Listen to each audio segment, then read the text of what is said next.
এই জন্য যেই যুবক যেদিন থেকে প্রাপ্তবয়স্ক হয়, যেই মেয়ে যেদিন থেকে প্রাপ্তবয়স্ক হয়, খোদার কসম যদি সে সিদ্ধান্ত নেয় আল্লাহকে মানবে, তার ভিতরে যদি আখিরাতকে বুঝ থাকে, তো নিশ্চিত আল্লাহ তাআলা ধীরে ধীরে তার যৌবনে তাকে পরিপূর্ণ হিকমত এবং এলেম দান করে, যার ফলে সে মৃত্যু পর্যন্ত নেক আমলে অভ্যস্ত থাকে।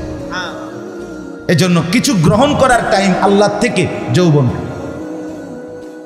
এটা যে আল্লাহর সামনে পেশ না করে সে নষ্ট হয়ে যায়, যেটা যে আল্লাহকে না দেয় সে নষ্ট। এজন্য 13 বছর বয়সে, 14 বছর বয়সে, 15 বছর বয়সে, 16 বছর বয়সে, 17 বছর বয়সে, 18 বছর বয়সে, 19 বছর বয়সে, 20 বছর বয়সে, বন্ধু এই সময়গুলোতে যে চরিত্র নষ্ট করে, নামাজ পড়ে না, পর্দা করে না, সেজদা করে না, হালাল হারামের বাস বিচার করে না, চলা ফেরা উঠা বসা চাল চলন চেহারা সুরতের মধ্যে নিজে ছেলে কিংবা মেয়ে বখাটেপনা করে, খোদার কসম সে ধীরে ধীরে বঞ্চিতই হইতে থাকে। এক সময় তার জীবন আর কুকুর বিড়ালের জীবনে কোনো পার্থক্য থাকে না। মদ, জুয়া, নারী, নেশা, জিনা, ব্যভিচার, অশ্লীলতা, বেহায়াপনা, গান, বাদ্য, নর্তকী, ছবি, এক সময় চূড়ান্ত লাঞ্ছনা, শারীরিক রোগ ব্যাধি অথবা আত্মহত্যা সমাধান। হতাশা, হতাশা। আমি তো ব্যক্তিগতভাবে অগণিত যুবক আমার সাথে কথা বললেই দেখছি, আমি একটা কথা বলে কি ডিপ্রেশন নাকি, ডিপ্রেশন মানে কি হতাশা, হেতে শুধু ইডেই জিঙ্গা ও মা, হেতে বলে এত বড় টাগরা ফোলা কজুর প্রচন্ড ডিপ্রেশনে ভুগি। আমি ডিপ্রেশন কি আমি ইডেই বুঝি না। হতাশা আমার যে হতার টাইমে নাই, হতাশার টাইম কোন সময় আমি আজও এটা বুঝলাম না যে হতাশা কি। আবার আমাদের কামের টাইম কুলাইতে পারি না আমি। হেরা অসংখ্য যুবক বিশ্বাস করেন, ছেলেরা তোমার কাছে কেউ বললে না বললেও আমি যদি ঠিকমতো আমার মোবাইল সারাদিন রিসিভ করি তাহলে তো আরও জান শেষ হইত, কিন্তু এরপরও যারা বলে আসে তাদের কাছ থেকে এটা প্রতিনিয়ত আমরা শুনি যে ডিপ্রেশনে ভোগে, ডিপ্রেশন, মানসিক হতাশা, মানসিক অস্থিরতা। অথচ লাগাতার 5 বছর 10 বছর জুয়া খেলছে, অনলাইনে স্বাভাবিকভাবে মদ খাইছে, নেশা করছে, অথবা নারীর ছবি, নাচ গান, জিনা ব্যভিচারের দৃশ্য খাড়াইয়া পেশাব করছে, সমবয়সী বন্ধুদের সাথে আড্ডা দিছে। এখন আর জীবনের কোনো কুল কিনারা নাই, পূর্ব পশ্চিম নাই, হতাশা ছাড়া আর কিচ্ছু নেই, ডিপ্রেশন। এই জন্য আজকে অসংখ্য ছেলে মানসিকভাবে যারা গন্তব্য চিনে না, যারা জানে না সে শেষ পর্যন্ত কোথায় গিয়ে থামবে, তার জীবনের কোনো টার্গেট নেই, তার জীবনের কোনো টার্গেট। মন চাইলে দেশে থাকবো, মন না চাইলে বিদেশে যাইব, মন না চাইলে ঢাকা চিটাং যাইব, যখন যেটা পারলাম। মানে সে নিজে জানে না তার তরি, তার নৌকা কোথায় ভিড়বে, তার জিন্দিগি কোথায় গিয়া লাগবে এটা জানে না। আমার বন্ধু, মোমেন এমন হয় না, মুসলমান এমন হয় না। মুসলমানের গন্তব্য পরিষ্কার, আমাদের দুনিয়া স্পষ্ট, আমাদের কবর স্পষ্ট, আমাদের হাসরের মাঠ স্পষ্ট, আমাদের জান্নাত স্পষ্ট। আমাদের দুনিয়ার হায়াতের ব্যাপারেও নবী 100 বর্ণনা দিছেন, আমাদের কবরের ব্যাপারেও নবী 100 বর্ণনা দিছেন, হাসরের মাঠের ব্যাপারেও নবী 100 বর্ণনা দিছেন। জান্নাত পৌঁছা পর্যন্ত আল্লাহর কোরআন, রাসূলের সুন্নাহ একটি বিষয় একটা সেকেন্ড আড়াল করেন নাই, পরিষ্কার বলে দিয়েছে। আমি ডিপ্রেশনে ভুগবো কেন? আমি হতাশায় ভুগবো কেন? হতাশার মূল কারণ গুনাহ, অস্থিরতা, বেহায়াপনা, আল্লাহকে ভুলে যাও। একজন যুবক কতদিন হয় নামাজ পড়ো না? কতদিন হয় 5 ওয়াক্ত নামাজ পড়তে তোমার মন চায় না কোনোদিন? তুমি মুসলমানের বাচ্চা, তুমি মানুষের বাচ্চা, তুমি রাস্তার কুকুর দেখো না, পেশাব করে পানি নেও না, তুমি কোনোদিন 6 মাসের বাচ্চা দেখো নাই?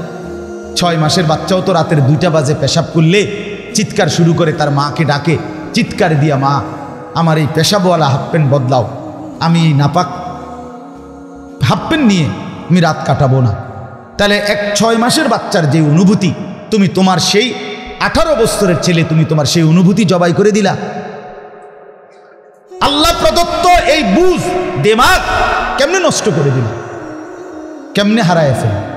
আল্লাহ বলেন এই জন্য ওয়ালাম্মা বালাগা আশুদ্দাহু, যখন যৌবন আসে আমি আল্লাহ আমার অনুগত বান্দা আমাকে যে মানতে থাকে, এমন যৌবনকালে আমি সেই বান্দাকে আমার হিকমত এবং এলেম, দ্বীনি বুঝ, আখিরাতের বুঝ, আমাকে মানার যোগ্যতা আমি আল্লাহ নিজে দান করি।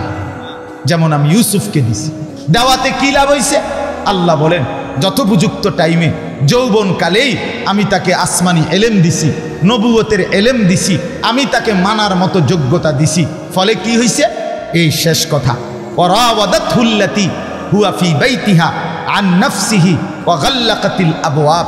হযরত ইউসুফ আলাইহিস সালামের যেই ঘরে বড় হইছেন, ওই আজিজে মিশরের ঘরে, ওই জুলাইখা নামের মিশরের আজিজ অর্থমন্ত্রীর স্ত্রী রাজপ্রাসাদের ভিতরে, এই ঘরেই তিনি বড় হইছেন, লালিত পারে। 7 বছর কিংবা 8 বছর বয়সে ইউসুফ নবী কেনান থেকে এই গোলাম হিসাবে ওই বাণিজ্য কাফেলার দ্বারা বিক্রি হয়ে এই ঘরে আসছেন। আজিজে মিশর কিনে নিছে। তাফসিরের মধ্যে আছে ওনার যখন বয়স 33, তখন আল্লাহ তাআলা ওনাকে হিকমত বা এলেম দান করছে, অথবা কোনো বর্ণনা আছে 20 বছর তখন দান করছে। তাইলে 20 বছর হোক, 33 বছর হোক, এই সময়ে 40 বছর হোক, আল্লাহ ওনাকে আসমানি প্রজ্ঞা জ্ঞান দান করছে। আর এই সময় ওনারে যখন ভেতরের সৌন্দর্য, বাহিরের সৌন্দর্য দুইটাই আল্লাহ যখন দিছে পূর্ণ, তখন জুলাইখা পাগল হয়ে গেছে, বিমোহিত হয়ে গেছে। বিমোহিত হয়ে সে আসক্ত হয়ে এই মনিবের স্ত্রী, আল্লাহ তাআলা বলেন আবদ্ধ ঘরের মধ্যে ইউসুফকে ডেকে নিয়েছে। ওয়াগাল্লাকাতিল আবওয়াব, দরজা জানালা বন্ধ করে দিয়েছে। ওয়াকালাত হাইতা লাক, এবং ইউসুফকে বলছে সরাসরি আমি তোমাকেই চাচ্ছি, তোমাকেই ডাকছি, তোমাকে জিনার আমন্ত্রণ জানাচ্ছি, ব্যভিচারের আমন্ত্রণ জানাচ্ছি। হ্যাঁ, 1 মিনিট ভেবে দেখেন, হযরত ইউসুফ আলাইহিস সালাম এখানে এমন জায়গায় যেখানে তার মা, বাবা, ভাই, বোন, আশেপাশে তার এলাকায় আত্মীয় স্বজন কেউ নাই। উনি হলেন পরদেশি মানুষ। কাজে এখানে উনি কি করছে তার মহল্লাবাসী, তার বংশের কেউ জানার সুযোগ নাই। 2 নাম্বার, যেই বাড়িতে উনি, এটা উনি লালিত পালিত হওয়াওয়ালা বাড়ি, আলগা লোক বাড়ি ঢুকছে এমন না, কারো সন্দেহ করার কিছু নাই। 3 নাম্বার করবরে যার সাথে অপকর্ম করবে সে নিজেই আমন্ত্রণ জানাচ্ছে। কাজে তাকে জোর করার, বশীভূত করার, কৌশল করে ডাকার কোনো দরকার নাই, হেবড়ি নিজেই আমন্ত্রণ জানাইতেছে। 4 নাম্বার, দাস দাসী কেউ দেখার কোনো সুযোগও নাই, বাধা দেওয়ার কোনো সুযোগও নাই, কারণ সবাই এই মহিলার অনুগত। 5 নাম্বার, দরজা জানালা সব বন্ধ। এই সমস্ত সুযোগ 100 পাওয়ার পরেও অপকর্মের, নিজের শাহওয়াত চরিতার্থ করার আল্লাহ তাআলা পরিষ্কার বলতেছে ক্বালা মাআযাল্লাহ ইন্নাহু রাব্বি আহসানা মাসওয়াই। ইউসুফ আলাইহিস সালাম সাথে সাথে এই পরিপূর্ণ সুযোগ, নিজের শরীর তাগড়া, নিজের যৌবন, চেহারার সৌন্দর্য, যে বেটি ডাকতেছে বেটিও সুন্দরী, রূপসী, নারী, এবং স্বেচ্ছায় আমন্ত্রণ জানাচ্ছে, কিন্তু তিনি 3টা কথা বলছে। 1 নাম্বার, মাআযাল্লাহ, সারা পৃথিবীর থেকে চোখ সরাইয়া প্রথম দৃষ্টি ইউসুফ আলাইহিস সালাম দিছে আল্লাহর দিকে, যে আমি আমার আল্লাহর আশ্রয় চাচ্ছি।